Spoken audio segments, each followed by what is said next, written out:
Clay Higginbotham. How's it going? What's up, man? I'm doing well. We've been prepping for this podcast today. How are you doing?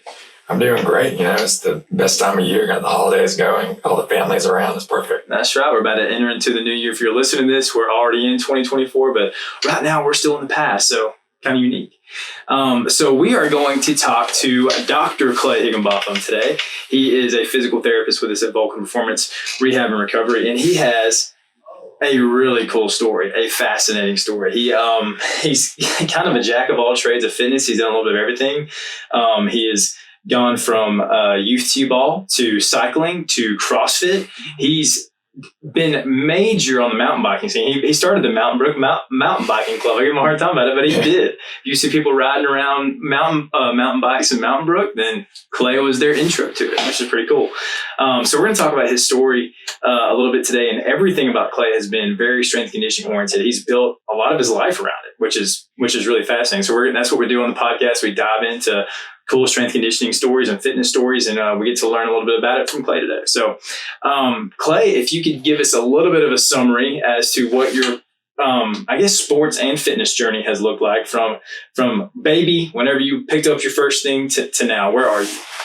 Yep. So about as old as I could walk, I started playing sports, and I did just about everything from soccer to t-ball, football, and you name it, I played it. Lacrosse.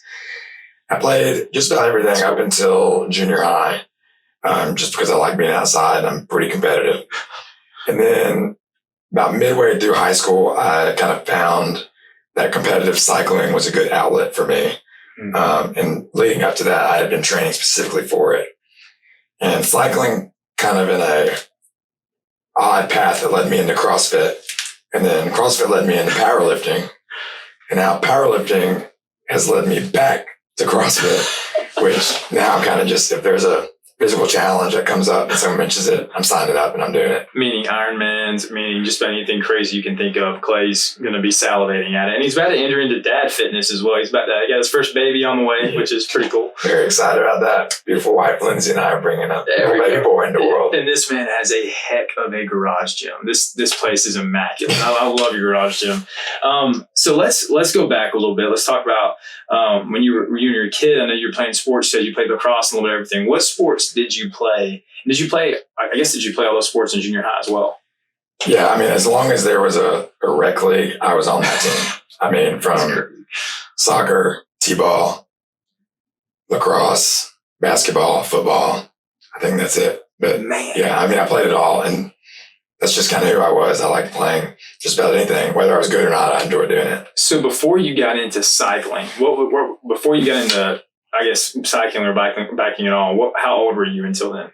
Yeah, so cycling started when I was about 14, I would say. Okay. And before that, the year or two before that, I'd really kind of picked baseball as my main thing.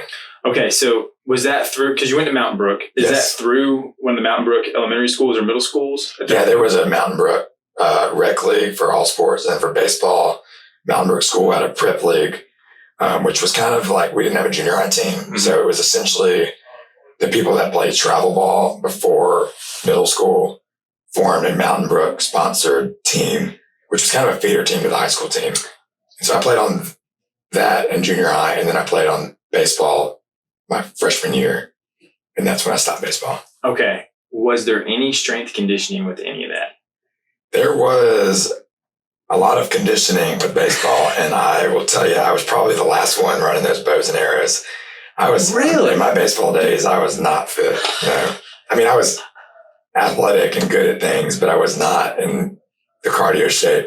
I was in great baseball player shape. Well, what's crazy thing about with that is Clay as a teenager, we'll talk about this in a second, was about one spot away from going to the CrossFit Games as a teenager.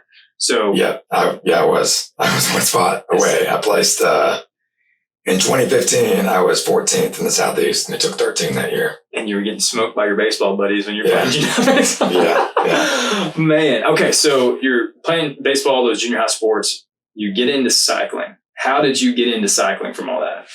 Yeah, so I started to enjoy mountain biking just for fun, like as I'll lightly say a hobby at that point. And one day we were going to go eat at Saul's Barbecue, and there was this trainer just a couple doors down, just in Mountain Brook. And he was I think he was working out himself, actually. And I looked in there and I was like, well, obviously he's advertising for training. And my parents were like, well, let's go in and talk to him. So we walked in and like, he sold himself. He hyped me up. He was like, you got this big frame. Like we can put some muscle on you. And I was like, okay, what type of training do you do? And he's like, well, I do a lot on the bike. And I was like, oh, well, I like mountain biking. I was like, let's get you racing. Like, this will be great. And so he hyped me up. He started training me to race in what was just then a hobby. Yeah. And he quickly changed that for me. And he got you into mountain biking. And he got me in. So not road biking, not cycling, but mountain biking. Yep, mountain biking specifically. Wow. Because you've done it all. You've done road biking, you've done a little bit of everything. Okay. Yeah. That's so cool. So how did he train? Like, did he set a goal for you? Did he say, we're going to do this race and this is how we're going to train for it? How did he do that? Yep. So meeting him was in 2013 and my first race was in 2014. And he basically picked the race for me. He said, there's this organization called Chain Busters. They're still around, still putting on a lot of races. It's like in Conyers, Georgia, there's an Olympic horse park. It's pretty flat. Trails are wide. It's a perfect first race. It's also for mountain biking. So he specifically started training me to really just to finish that race because I was such a beginner. And so that not only involved fitness, but also involved skill. Yeah. So we would do some days in the gym, some days on the trail. And I didn't know what was coming, which is kind of constantly varied. Maybe that's part of what led me into like loving CrossFit. Yeah. I didn't know what was happening. Yeah. Every day. I love that name, Chain Busters, too. It's such a cool name. Yeah. When did you ever do cyclocross? No, I've never done a cyclocross competition. Okay. I didn't know if that was a part of it either, but that's pretty constantly varied watching those guys go around the track. But cool. I mean, mountain biking itself is just, if you've never mountain biked, it is a heck of a workout. Man, you're right, especially if it's technical. So the first time I ever went mountain biking was with Clay. He let me borrow his wife's bike. It's a hot pink bike, and I'm riding up and down Oak Mountain on it and have no idea what I'm doing. I'm just following him. And we go to this one trail. We're trying to climb up the mountain on the back side of Oak Mountain, not the easy trails in the front. And I'm just moseying along, and we get to this place where Clay is like parkouring this bike up the mountain, and I'm off, and I'm just walking. I'm walking the entire time he's biking, and it was impressive what you can do in a bike. So you've got some skills there for sure. You might have been training back then, but you have honed them now. So you're 14 years old. You just did Chain Busters. You're still playing other sports too, right? Yeah, I was still playing baseball at that point. Okay. So 14. So I guess go on. What did your strength conditioning look like at this point? Was it purely cycle training, or what was it? Yeah. So with Tracy, that's who sold me on the biking. For him, it was 90% on bike interval style training. A lot of like lactic threshold, and the way he would do it is he would basically tell me to go until it burns. Mm-hmm. And then he would either A, start a timer, or B, he would just say, I'll tell you when you're done. And he would talk to me like a normal, like as if I wasn't gas. Yeah. He'd be like, all right, so how's school going? Like, you got a girl crush? What's going on here? And he would talk to me like nothing was happening while I'm blue in the face. Yeah. And he'd be like, eventually, okay, you can stop. That sounds like you got some grade A strength conditioning, to be honest with you. I mean, it's crazy. Nobody gets that when they're that young. Everybody wishes they could go back and get something like that. Yeah. You got it. That's really cool. I mean, he pushed me and taught me he taught me what an acceptable level of pain is and how it's actually higher than what you think it is. And then you can stay there. Mm-hmm. He taught me that before I could drive. So he taught me that at a pretty young age. Man, yeah. The body's capable of so much more than we give it credit for. Yeah. All right. So did you convert to doing CrossFit, or did you do them at the same time?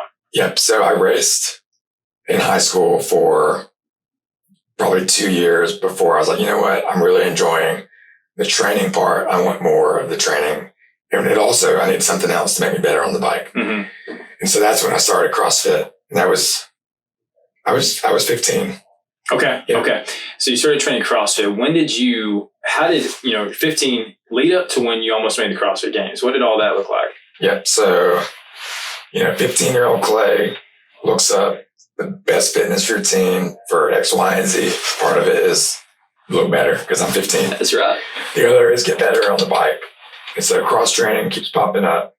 And through cross training, CrossFit pops up. And here come the pictures of all the 2014 games athletes. And I'm like, all right, like, let's watch the games. Yeah. And that's all it took. So here I go on Google. CrossFit gyms near me.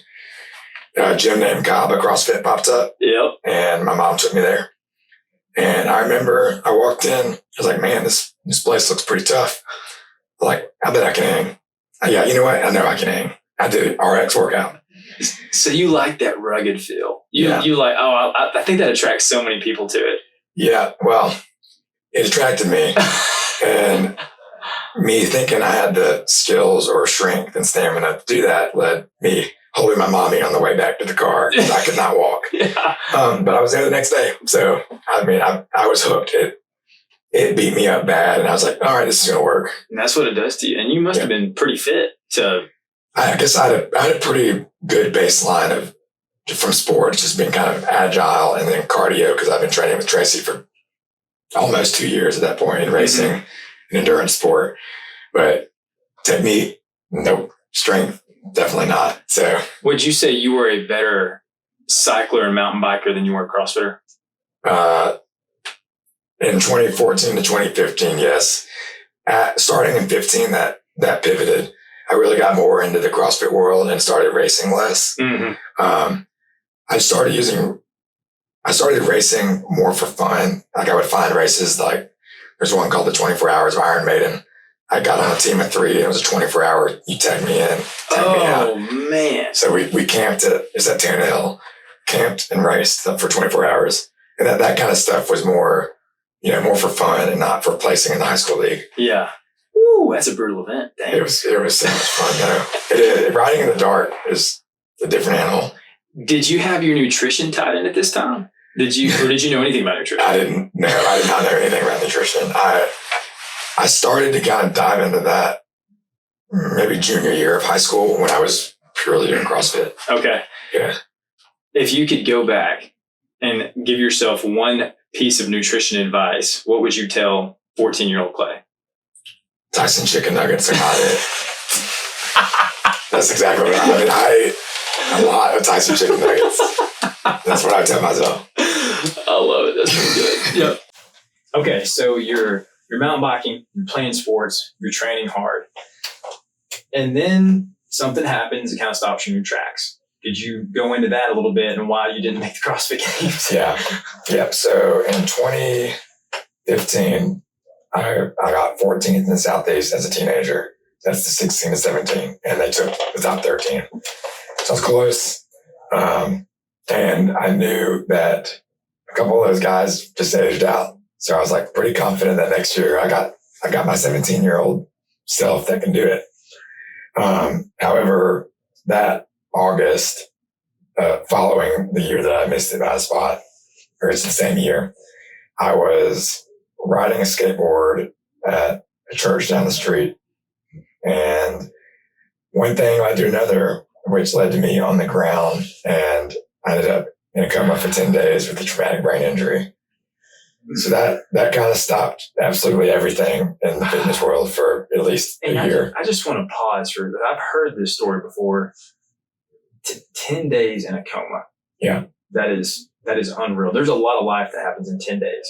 I lost 60 pounds in those 10 days. Oh my goodness. Yeah. Man, did they know if you were coming back? Was there any indication? No, they actually told my family to prepare for me not to come back. Oh my goodness, your poor mom. That's really what I think about. Oh, man. Yeah. So then everybody's grieving. They're getting this advice, and then you open your eyes.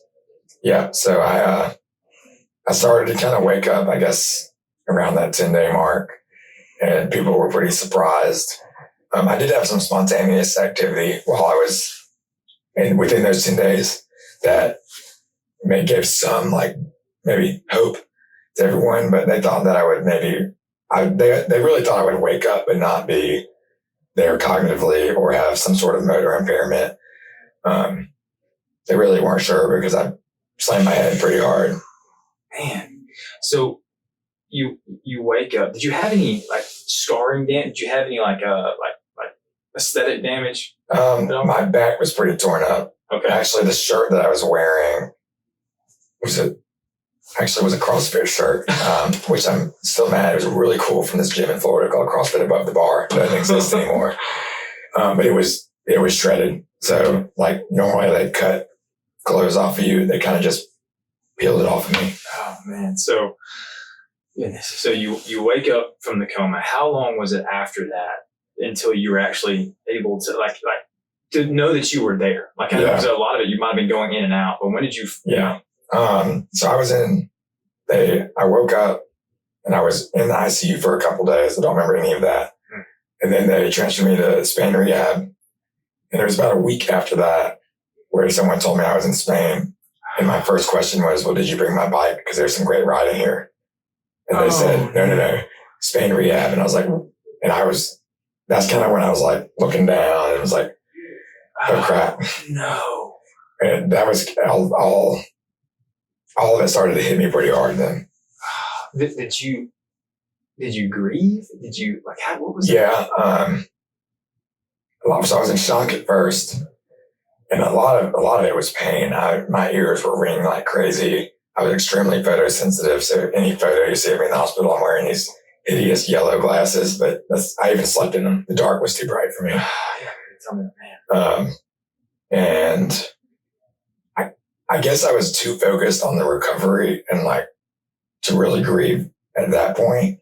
But a couple months later, when I realized that I'm still struggling to walk from my bedroom to the den and I'm spending my life sitting on a sofa recovering and going to PT, that's kind of when it all clicked in. Like to me, I was like, I'm never going to be the Clay that was me, 4 months ago, getting 14th in the Open. And I really, that hit me hard and that was really hard to kind of get over. Man, that had to floor you because at this point you're worried about, you're trying to take a step. You're trying to move a leg. You're just trying to survive at this point. Yeah. I had to, while I was at Spain, they taught me the basic things like how to walk. So I was starting I went from what I thought was level 99 to level 0. What did they tell you when you were first able to receive, talk to people? Did they tell you stuff like you're never going to walk again? They say, like, what was some of the things that you were hearing? The PTs were really good about never saying never. Some of the MDs to my parents were not good about that. But they always were pretty positive about my recovery to me. Good. But they were very serious on saying, hey, you might not walk today and you might not walk next week, but you'll get it eventually. Yeah. And I think as far as when I was an inpatient, I was ready to be walking around the room a little bit before they let me. Okay. But yeah, so they were pretty good about staying on the light side of things about that. And I want to be clear too. So you weren't, it wasn't just a muscle involvement. Like you had issues with everything, right? It was breathing. It was like you had all of it. Go into that a little bit. What was Yeah. So let's say effects other than just hitting my head. I lost my ability to smell because a bone in your nose, the cribriform plate, shaved off 2 of your nerves that sit down called the olfactory bulbs to just cut them in half. So I cannot smell now. I never will. Unless it's ammonia, unless it's smelly salt. I still react to smelling salts, which the first time I didn't think I would. So that was a rude awakening because that's the only thing that comes in my nose that affects me is that. So that happened. I splintered my temporal bone, and whatever that splinter, pretty small, but it pierced my cochlea in my right ear. So I'm completely deaf in that ear. Man. And that kind of affects balance too, but I've learned that I can make up for that in other ways. You manage that. And PT helped with that as well. That was probably the biggest hurdle, other than losing 60 pounds and weakness. That was probably the biggest hurdle. The basic things like walking again was just getting that dynamic balance back. What about, was your heart affected? Like, did you notice was it hard to get your heart rate up or I know oftentimes when somebody comes out of a coma, you can't elevate their heart rate too much. Yeah. So for probably a year and a half, my fitness was so poor that if my heart rate got too high, my head would start to hurt. Man. Kind of like now that I'm better, if I'm like full send competition style, heart rate through the roof, kind of like that, but it would be my heart rate would be like at 60. Wow. So, oh man, I guess the whole time your mom and dad are just showing up to rehab. They're yeah, doing what they can. Like, I mean, they had to be terrified for 10 days. They're just happy you woke up. yeah, they were very supportive. Actually, the whole community was very supportive. I don't remember any of this, but there's pictures of like almost my entire grade in the ICU. Wow. And it's people that I would not necessarily consider, or definitely wouldn't consider close friends. Like I see their picture and they all signed this book, and like I was pleasantly surprised at all the people that showed up for me. Man, that's awesome. Yeah, it was really cool. Wow. So you're in the hospital. Your classmates show up. What were you thinking? I mean, for to have something like this, this is a true near-death experience. Yes. The doctors literally told your family that he might not wake up, and like you shouldn't expect him to wake up. And then you've also got, I guess you didn't hear these conversations, but you had some doctors telling your family like, you might never walk again, like this may be your life from here on out.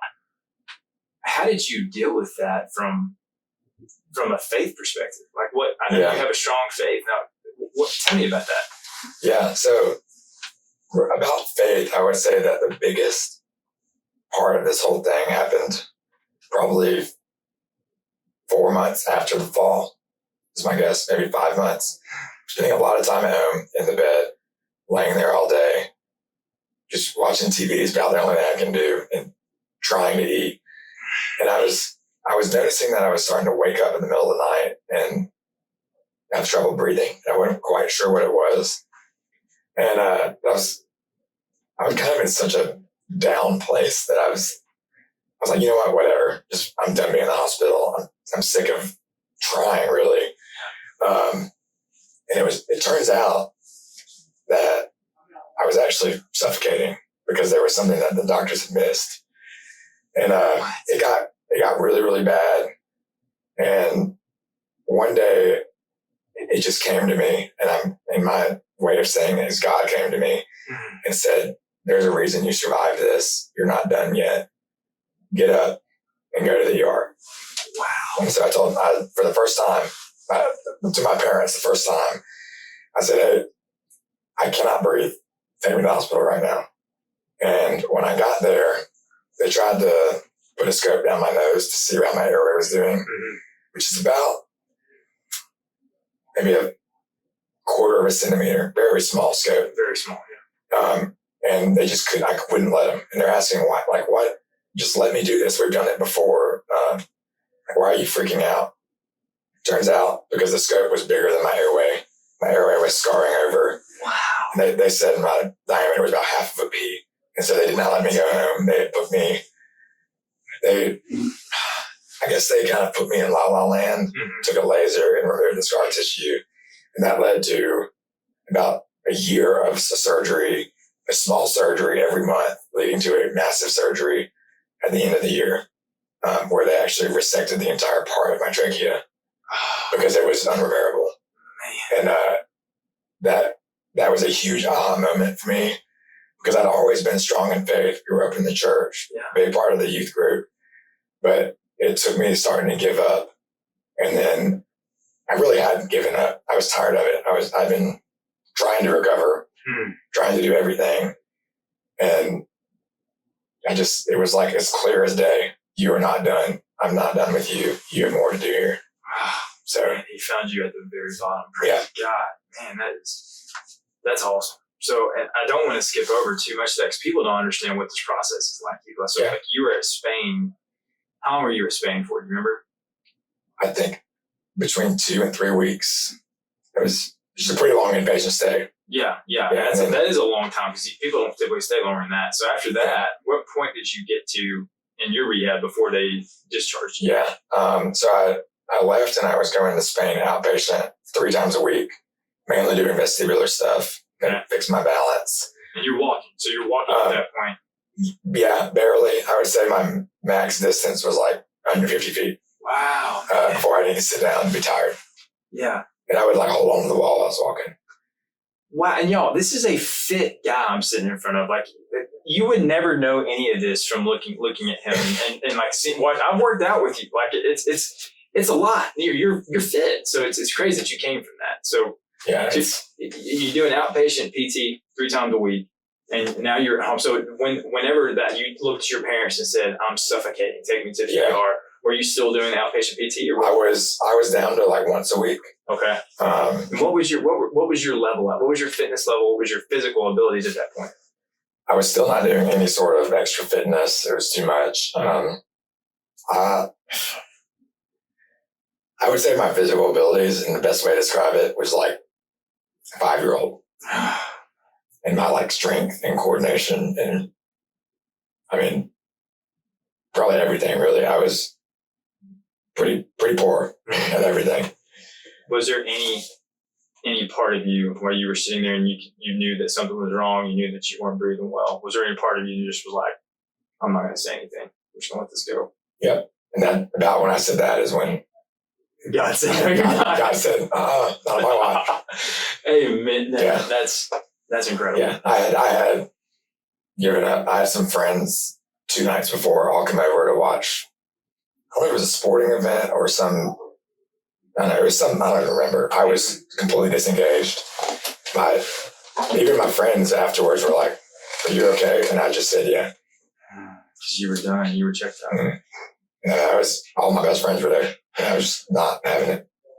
Thank you, Lord. Yeah. Wow. Okay. So you go to the hospital, you go through all this traumatic surgery, trachea, all that stuff. And you continue to do your physical rehab as well at this time. So when would you when did you start fitness again, and how did it look like for you to start actually working out and doing CrossFit again? So I went back to the CrossFit gym, and I would go after hours, and the owner gave me a key. So it was cool. And he would hang out with me because probably best to have a spot. And I would do a lot of like static training, just holding loads. It took me about 4 weeks to put 95 pounds on the bar. Was this you doing your own training, or was this someone else training? This was me doing my own training as a 17-year-old. And you knew to do isometrics. You knew to do. Well, yeah, it was really you're holding a load. As far as like gymnastic stuff, I was doing isometrics to just get something because I wasn't strong enough to do anything else. Yeah. I did a lot of box squats. And I remember I've got a picture of me, like what looks like the middle of the night. It's probably like 8 o'clock, squatting without a box for the first time, 95 pounds. And it's like, I've got this hoodie on. I don't know, probably knee sleeves because I always wear knee sleeves. It's out in the dark and behind this gym. And it's like that picture, although it's just me holding 95 pounds, I look back at that pretty often actually as a reminder. And then, from then I kind of started working on volume before strength. And then I really started realizing that, okay, I'm weak as water. And so I kind of put CrossFit on a pause. Part of that was because I knew I wasn't close to my level again, and I didn't want to like go to a competition and just get destroyed. Yeah. So that's kind of when I picked up powerlifting actually, because I needed to rebuild that strength. Man, that's good. Yeah. Wow. So did you notice any asymmetries? Did you have any weird muscular things going on that you were having to fight against? Not entirely. Even I did notice that my upper body maintained its capacity better than my lower body. Maybe that's just because when you're laying on your back in inpatient rehab, I was laying on my back probably for over a month, really. Yeah. My legs got really weak, and I was using my arms just for daily things, I guess. Yeah. But yeah, leg strength was definitely lagging. Were they ever able to diagnose what happened in the head? Like, did you have like an internal brain bleed or something? I had a small bleed. Thank goodness it was small enough to resolve without any drilling or anything. Wow. But I had a frontal lobe contracture brain injury. It was a traumatic brain injury. Yeah. Okay.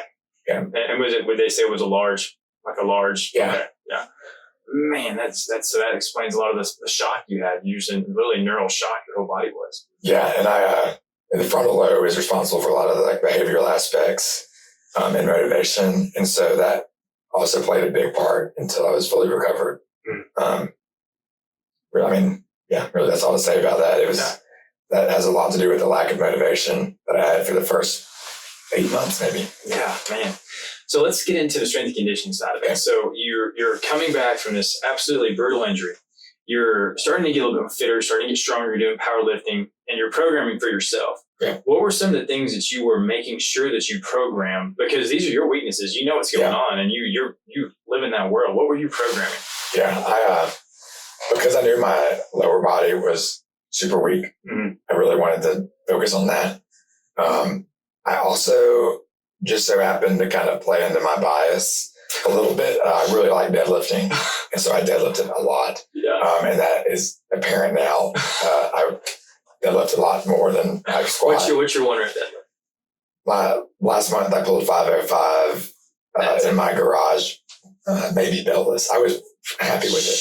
Woo. Yeah. So I feel like I got a little more in me. No kidding. Now you still say that like prior to the injury, you think you were a little fitter then than what you are now, what you could be now, or? Yeah, I would say that prior to the injury, in the CrossFit space is different in itself. So that's one thing to consider. Mm-hmm. Yeah. But amongst the field, I was better at things that 2015 CrossFit was a lot more, you saw a lot more 95 pound barbells. Yeah. You saw a lot more body weight movements.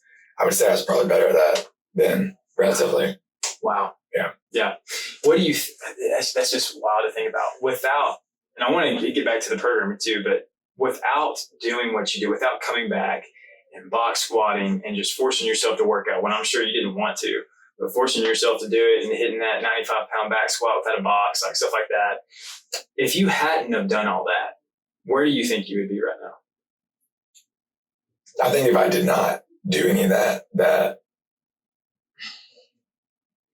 I don't think I would have gotten as far in life through school or through anything. I think that was a huge impact on where I am today, the people I've met in my life. And this sounds kind of crazy, but I think me getting out there every day and doing that ultimately led me to the family I have now in Auburn, meeting my wife. I mean, like, I think it has a huge impact. Yeah. Because if I did not get it together physically, I wouldn't have gotten it together mentally. I probably wouldn't have gone to Auburn. Wow. So I think it's huge. Who you are. I mean, it shaped you. I mean, that point, like you said, put you on the journey of lifting, strength conditioning. Yeah. God found you in that moment, like changed your life dramatically. And like you said, you find it just amazing how things worked out. It really makes is. them work out. Yeah. God's good. Man. So, all right. So back to the program, and you're deadlifting, you're doing this lower body strength thing. Yeah. What were you doing? I know you continued to strength train. I guess, were you spending time on focused lifts 3 or 4 times a week, or powerlifting? Yeah. So I definitely adopted a powerlifting model. Very little CrossFit. I worked on the CrossFit skills, like gymnastic skills, maybe some handstands, but I was not doing Metcons because my breathing and respiratory capacity was still not there. So I wrote this program that I still train people with, actually, which is crazy, but I kind of pieced together some aspects from the small law program, some aspects from Windler's 531, and then kind of combine that with the high volume of CrossFit. And so I basically you could say I was following a 531 outline where I would do my sets of 5 for 1 week, then 3s, then my 1s, deload, repeat. But one thing that I really added in there was AMRAPs. And for my deloads and my max sets of the day, if it was not a deload week, I would say it was week 5, and I would do 5 at whatever percent. My top set is at 87%. Instead of doing 5, I would do as many as possible to technical failure. So if my position was lost, I would stop. I wasn't going to hurt myself. But that kind of brought back the aspects of pushing yourself a little bit, made it more fun for me, especially on the deadlift. It'd be my 1 week and I'd pull it for 12 and I'd be like, let's go. Like, this is great. Because you were seeing leaps and bounds, like your neuroplasticity was through the roof. It was actually really, looking back now, knowing what I know now, it was really cool because that muscle memory combined with that neuroplasticity, I went from the 95 squat back to pretty close to my percentage within a year and a half. Mm-hmm. I know, man, that first time I hit an actual PR was really, really cool. I want to take a second to tell you guys about the Vulcan Hatch template. This is a strength training progression that we have designed to help you do that, get stronger. We use this for a lot of our folks who are coming off of an injury and they need to start retesting some numbers to get back into strengthening. We use it for folks who have never strengthened before, and our most advanced athletes, high-level CrossFitters, high-level powerlifters, are using this template regularly. It's a 5-week cycle in which you can pick any 2 movements. The Hatch was actually developed for the front squat and the back squat. You can choose any 2 movements that you want to and set up your sheet that way. And you're going to test these movements and you're going to find some objective measures. And then over the next 5 weeks, you're going to train both of those movements twice a week. It's a good way to see progression. It's very simply put together, but as soon as you throw your numbers in there, the percentages pop up. You know exactly what you need to shoot for each time, and it helps you to see good progression. So check it out. It's called the Vulcan Hatch template. It's only $20. It's on the website. We'll put the link in the description. And you will be able to use this $20 for a long time. We have people who have rinsed and repeated this thing over 15 times now. So check it out. It can help you get a lot stronger. Man, I love that you were using those principles too. Like you don't know rehab at that point. You're not a PT. You don't know any of this stuff. You were doing some of the strength conditioning stuff that likely you picked up from your trainer who did a lot of cycle training with you. Yeah. Like that's huge. I remember when I was in PT school, we had a neuro rotation. Did you have a neuro rotation as well? I did. Yeah. So I remember I'm this strength conditioning nerd. I'm going through school and I'm taking my patients who have strokes, and taking my patients who have some type of TBI, and we're using strength conditioning principles. We're doing pause squats. We're doing tempo deadlifts and tempo squats. We're doing reactive neuromuscular training. We're doing all these things that really aren't in the PT world. They're really strength conditioning things we've gotten from bodybuilders and powerlifters and all of this stuff. But man, they work, and they work really well in that population because, like you said, you're basically training someone to failure, and that's what you were making a life of at that point. Yeah. So to me, it's so cool that you were using those aspects before you even really knew. Even as a kid, I read a lot, watched a lot of YouTube videos, and I was Who were some of the people that you watched? Oh man, you go way back. You got Nick Bear. He's still big now. He's still big. Yeah. Just getting started. There was a guy named Max Tuning. He now does more of like an entrepreneurial channel. Okay. He did a lot of fitness, and he was he's a skinny dude that lifts a lot. So that was kind of motivating. Christian Guzman. Yep. They were all kind of bodybuilders, but there's also your go-tos like the Athlete X and the funny ones like that. He's real. Everything. I mean, if it was informational, I was watching it. You were on it. Yeah. Yeah, Clay literally walked into the office back here and he saw if you're watching this, you can see the books, and he saw the supple leopard on the bottom. He said, "Hey, I'm about to finish that right now." Man, that's awesome. All right, so you're training, you're going through rehab, you go to Auburn. Did you always plan to be a PT or? So before my accident, I knew that I wanted to do something health related. Okay. And as soon as my accident happened, I knew it was PT. So yeah, I actually went to Auburn knowing that I was going to go to PT school. Yeah. Or at least I was going to try to go to PT school. Mm-hmm. Yeah. So you were pre-PT or were you exercise science? Exercise science. Okay. Yeah. I was told that there's more enjoyable classes that route. You just have to add a couple things like the upper level sciences, but yeah. Okay. And then you go to PT school. And a lot of the strength conditioning stuff really isn't taught too much in PT. You don't get a ton of it. We wish we could get more. Right. So what were some of the things while you were in PT school because again, guys, Clay knows this stuff. So what were some of the things when you're in PT school that you're trying to read, you're trying to study, you're trying to hone your skill as a fitness oriented physical therapist? Well, part of that was I wanted to get my level 1. So I went to the CrossFit level 1. Yeah. I went to no other than CrossFit Mayhem for that. Because why not go to the coolest place? I mean, so that was part of it. Doing a lot of, anytime I was able to do research on something where I could pick the topic, I would skew it in some sort of strength and conditioning way. I did a lot of VFR stuff. Some of my in-services during my rotations were on VFR. Yeah. Man, don't you wish you would have had VFR back when you I know. That probably would have helped that 95 pounds come a little sooner. Yeah. But yeah, really that's, PT lacks a lot.